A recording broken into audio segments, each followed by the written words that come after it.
Glória a Deus. Meus irmãos, a paz do Senhor Jesus Cristo.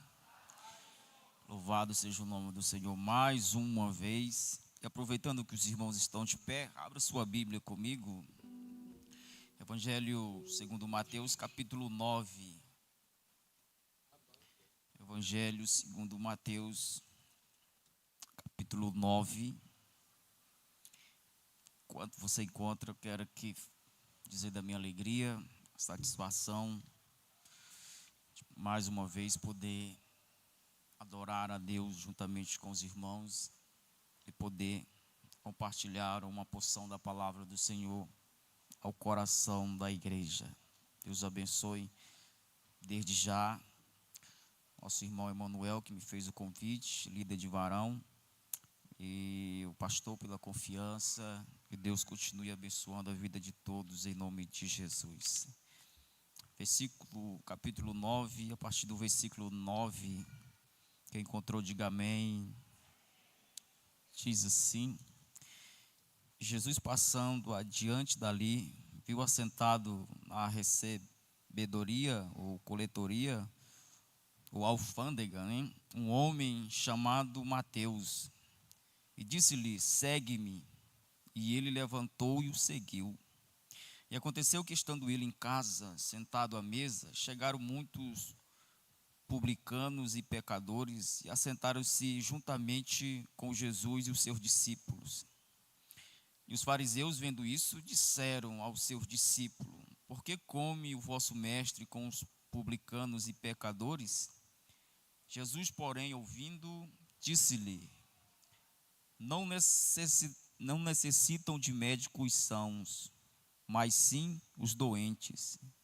Ide, porém, e aprendei o que significa misericórdia quero, e não sacrifício, porque eu não vim chamar o justo, mas os pecadores ao arrependimento. Amém. Podeis tomar os vossos assentos. Deus abençoe.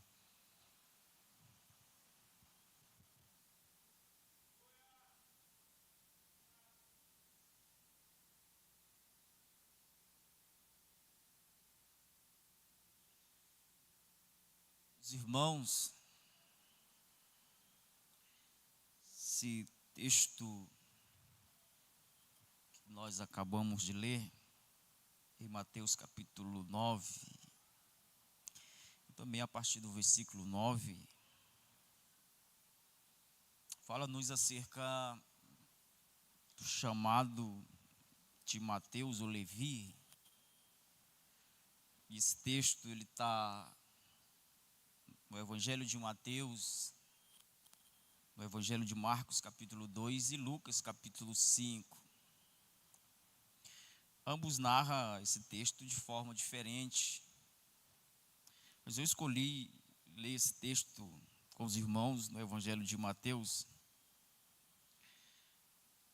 e gostaria de chamar a atenção dos irmãos para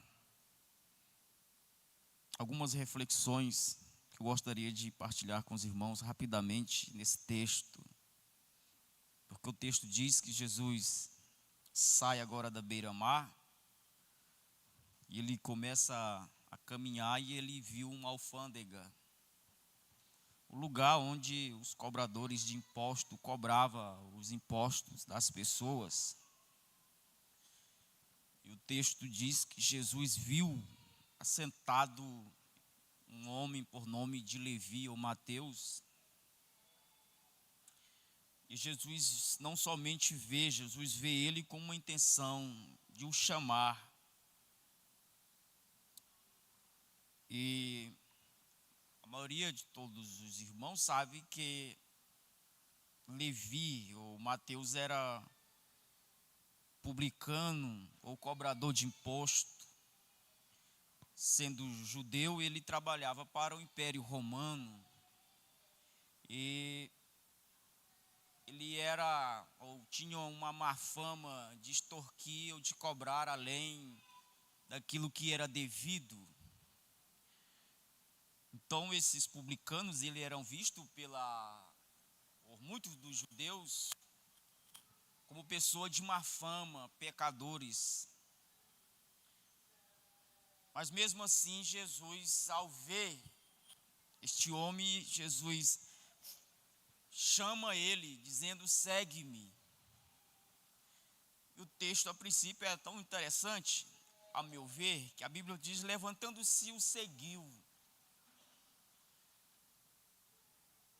Essa obediência de Levi ou de Mateus é um tanto despretensiosa à vista do chamado de outros discípulos. Porque quando Jesus chama outros discípulos, como Pedro, Tiago e João, Jesus faz promessas a ele, chamando eles para o seguir, e faz promessa dizendo: eu vos farei que sejais pescadores de homem. A meu ver, é muito mais fácil seguir Jesus, largar tudo e seguir Jesus, a partir do momento que Jesus faz uma promessa, lança-se uma proposta, e a Bíblia diz que eles seguiram com essa promessa que Jesus havia feito, que eu vos farei, que sejais pescadores de homem. Difícil mesmo é seguir Jesus como Levi seguiu, a partir do momento que Jesus os chama, somente dizendo: segue-me. Percebe que não tem nenhuma promessa feita de Jesus a Mateus ou Levi, dizendo: eu vou fazer alguma coisa contigo.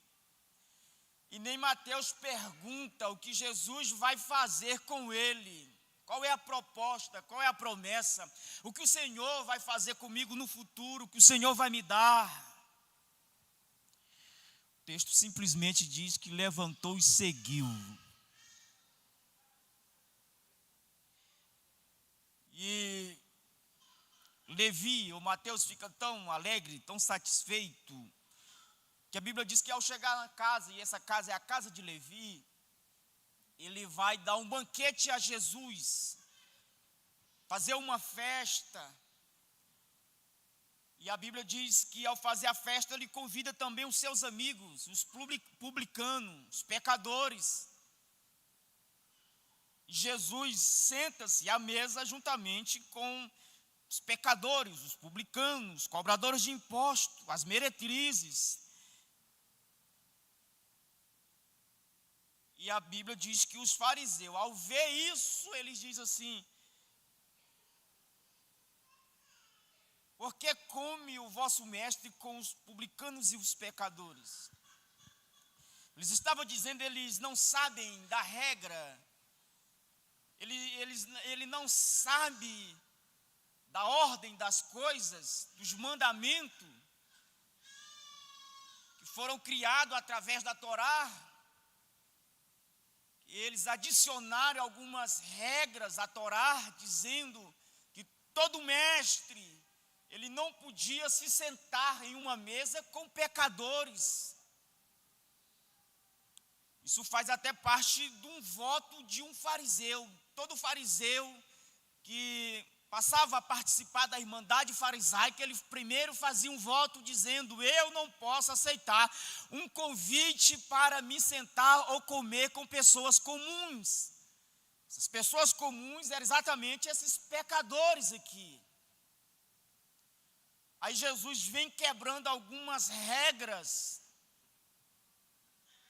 E a primeira regra que Jesus quebra é que na Palestina do primeiro século, não era os mestres que escolhiam os discípulos, seus seguidores, eram as pessoas que escolhiam o seu mestre, com quem aprender.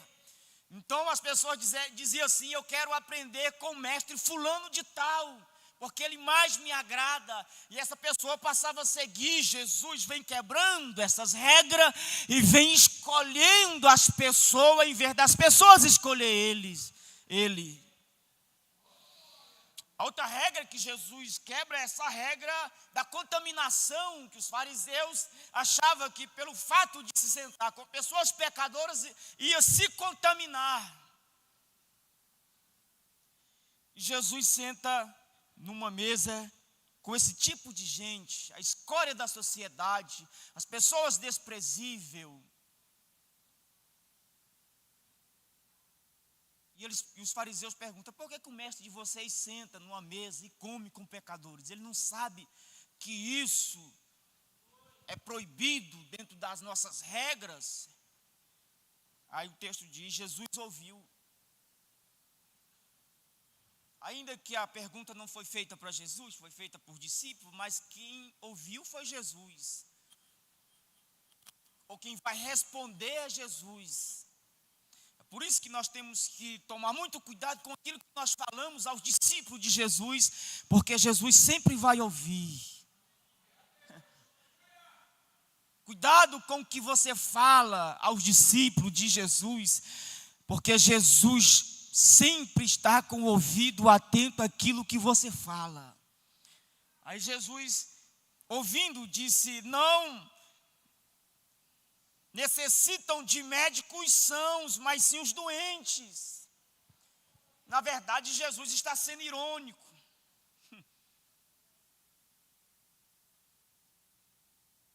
Aí Jesus vai baralhar o conceito de doença e cura.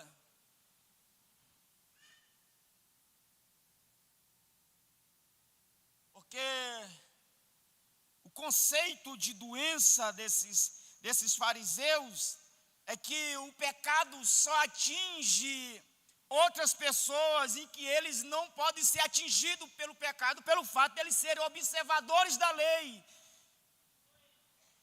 É como se eles fossem vacinados contra esse vírus chamado pecado. E que esse vírus chamado pecado só acometia essa classe de gente, esses publicanos, esses pecadores, essa escória da sociedade, mas nós nunca seremos atingidos pelo pecado.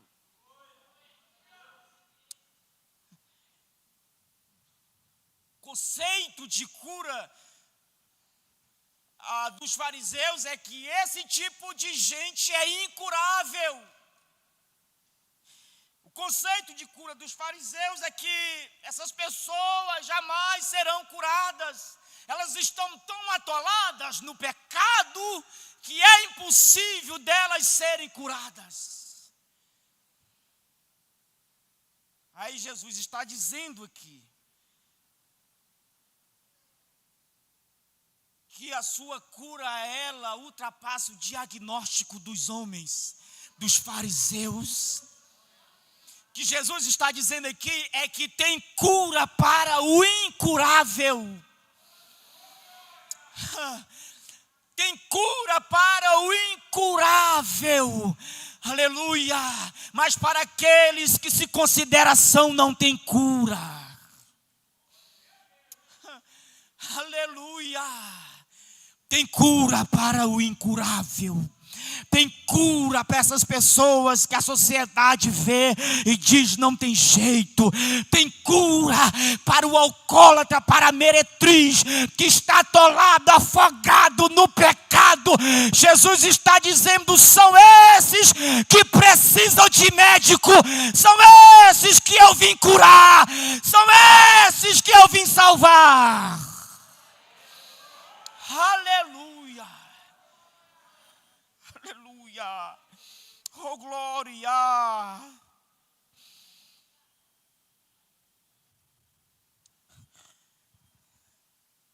Porque Jesus está sentado com pessoas que, por mais que elas são pecadoras,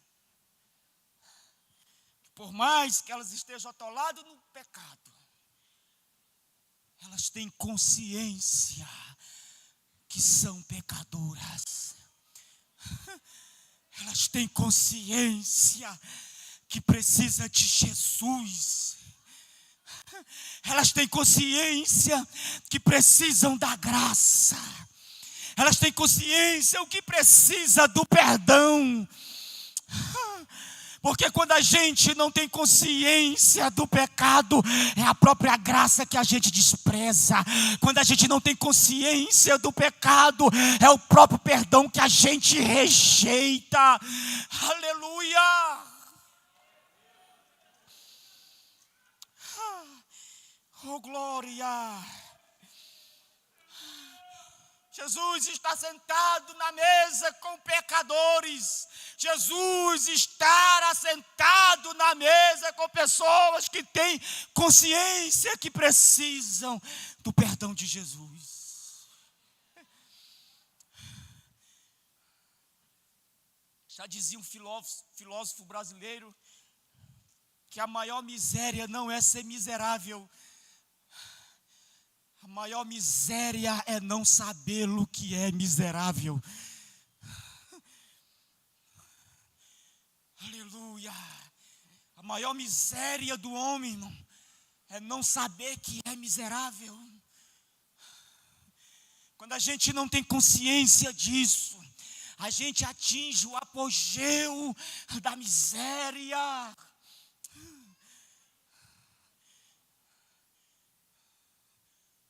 E às vezes a gente se enfia no nosso verniz da nossa religiosidade, na nossa aparência da nossa religiosidade, que a gente fica cego para a realidade das coisas.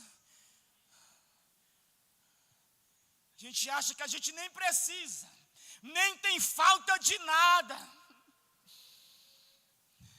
Jesus repreendeu uma igreja por causa da sua falta de consciência. A igreja de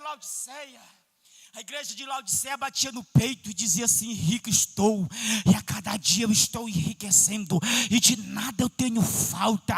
Aí Jesus vem e diz assim: vocês não sabem que vocês são miseráveis, vocês são pobres, vocês são cegos e nu. Eu aconselho que compre de mim ouro provado no fogo para te enriqueça, aleluia, e veste branca para que te vista e cubra a tua nudez, e compre de mim colírio para os teus olhos, para que tu vejas.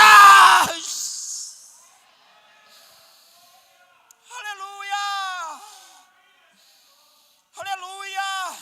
A falta de consciência que a gente é pobre, a falta de consciência que a gente é miserável, que a gente é nu e é cego, isenta a gente, priva a gente de experimentar a graça, de ser alcançado pela graça, de ser transformado pela graça. Aleluia. Oh, glória.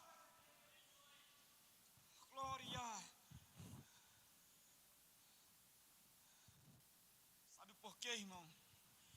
Porque para Jesus, mais vale um doente assumido do que um doente disfarçado de são.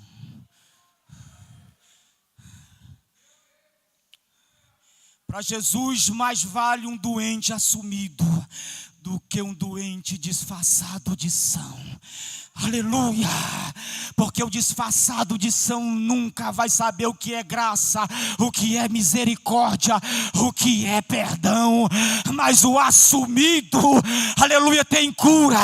O assumido que tem consciência, ele pode chegar até Jesus e dizer: Jesus, tu és o médico amado, aqui está a minha chaga, aqui está a minha enfermidade, cura-me, cura-me, cura-me, cura-me. Aleluia, aleluia, aleluia, glória, glória, glória. Jesus, mais vale um morto assumido do que um morto disfarçado de vivo. Oh, maravilha. A viúva de Naim colocou o seu morto para fora de casa e foi em direção ao cemitério. Jesus se levantou e encontrou com o morto daquela mulher na porta da cidade. Aleluia. Quando ela coloca o seu morto para fora e vai em direção ao cemitério, ela está se expondo à maior vergonha da sociedade ver. Aí Jesus sai ao encontro e ressuscita o seu morto, porque quando eu coloco o meu morto para fora, Jesus sai ao encontro para ressuscitar ressuscitar. Aleluia. Aleluia. Aleluia. Aleluia. Ide, porém, aprender o que significa misericórdia quero.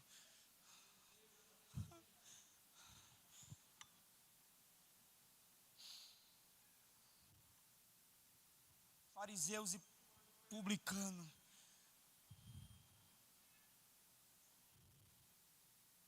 Quem é melhor? Aos olhos dos fariseus, quem é melhor? Quem merece a salvação? Somos nós que somos observadores da lei? Ou essas pessoas aí, pecadores, transgressores, iníquos? Jesus vai falar para eles que é misericórdia, que ninguém merece nada, é misericórdia. E qual é a diferença, irmão? Disso? A diferença está exatamente naquela parábola que Jesus contou, do fariseu e do publicano. Lucas 18, a partir do versículo 9, Jesus conta uma parábola acerca das pessoas que confiavam em si mesmo. E ele diz assim: 2 homens foram para o templo orar, fariseu e um publicano. Fariseu se colocava de pé e dizia: ó Deus, graças te dou. A oração dele já começa errada. Senhor, graças te dou, porque eu não sou como esses homens injustos, roubadores, adúlteros, e nem como esse publicano. Já começa orando errado, irmão. Porque oração, ela não é louvor das minhas virtudes. Oração é louvar as virtudes de Deus.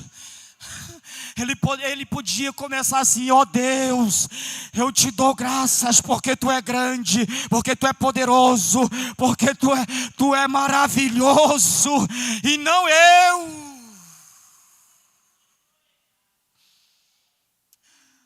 Ele se coloca no centro da oração. Pelo contrário, o publicano se colocava longe, curvou a cabeça porque ele não se achava digno de olhar para o céu, e batia no peito, dizendo: Deus, tem misericórdia de mim, que sou pecador. Aleluia. Deus, tem misericórdia de mim, que sou pecador. Qual é a diferença do fariseu para o publicano? É a opinião que eles tinham de si mesmo. O fariseu tinha uma opinião muito boa de si mesmo, de que era o bom, de que era o fiel. Aleluia.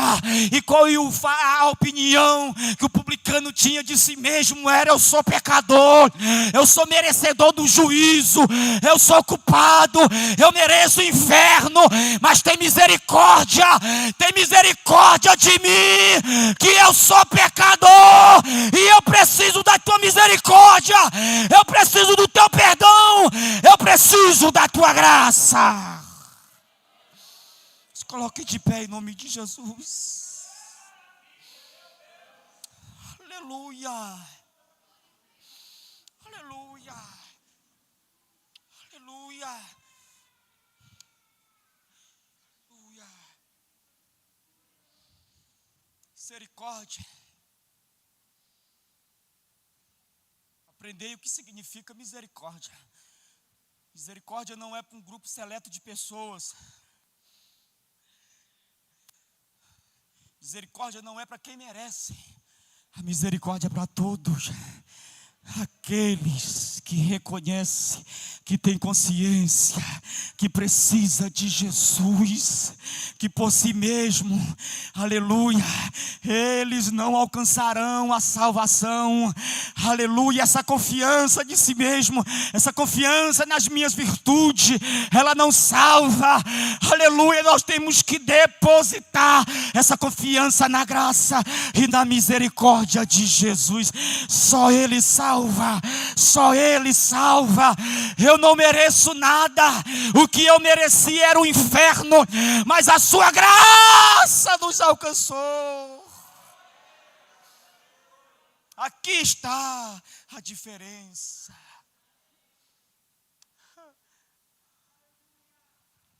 A gente tem duas opções, irmão. Ou a gente é um doente assumido, que reconhece que precisa da graça, ou a gente é um doente disfarçado de são. Aleluia. Nesta noite, a oportunidade está aberta, porque Jesus está dizendo: a cura para o incurável, a cura para aquele que tem consciência, que reconhece e que clama por misericórdia, dizendo: eu preciso, eu necessito. Aleluia, eu preciso. A oportunidade está aberta. Se você quer se entregar, se você quer ser curado, se você tem uma doença espiritual, aleluia, e você tem consciência disso, você pode se entregar para Jesus. A cura, a libertação, a transformação para a tua vida nesta noite, em nome de Jesus Cristo. Que Deus os abençoe. Muito obrigado.